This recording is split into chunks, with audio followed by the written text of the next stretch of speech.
Assalomu alaykum. Bugungi darsimizda biz Ohm qonuni haqida gaplashamiz. Ya'ni zanjirning bir qismi uchun Ohm qonunini ko'rib chiqamiz. Ohm qonuni deb o'tkazgichdan o'tayotgan tok kuchi kuchlanishga to'g'ri proporsional, qarshilikka esa teskari proporsional hisoblanadi. Ushbu formulamiz to'g'ri ishlashi uchun biz bu yerdagi ko'rsatkichlarni bir xil birlikka keltirib olishimiz kerak.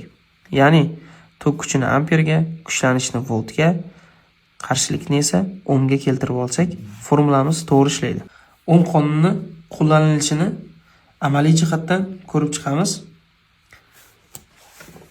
Va biz iste'molchi sifatida ushbu tenimizni olganmiz. Ya'ni tenimizga kelayotgan kuchlanishni o'lchaymiz.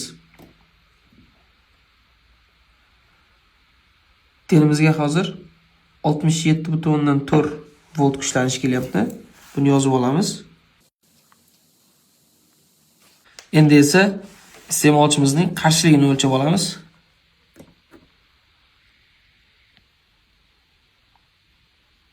Iste'molchimizning qarshiligi 79.1 ohm ko'rsatmoqda. Bizga endi tok kuchini topishimiz kerak. Tok kuchini topishimiz uchun yuqoridagi formula bo'yicha kuchlanishni qarshilikka bo'lishimiz kerak. Hozir buni nazariy va amaliy jihatdan qanchalik bir-biriga to'g'ri kelishini ko'ramiz. Bizda nazariy jihatdan topamiz. Ya'ni kuchlanishimiz 167 volt 67.4 volt edi. Qarshiligimiz esa 79.1 ohm. Buning natijasi 160 kuchlanishni qarshilikka bo'lganimizga teng bo'ladi.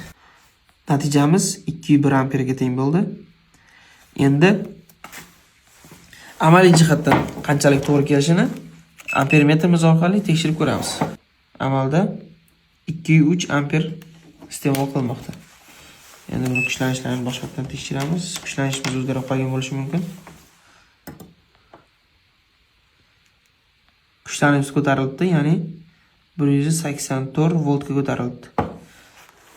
Yuqorida aytib o'tganimizdek, kuchlanish ko'tarilsa, tok kuchimiz ham ko'tarilyapti. Ya'ni 184-85 voltga ko'tarildi.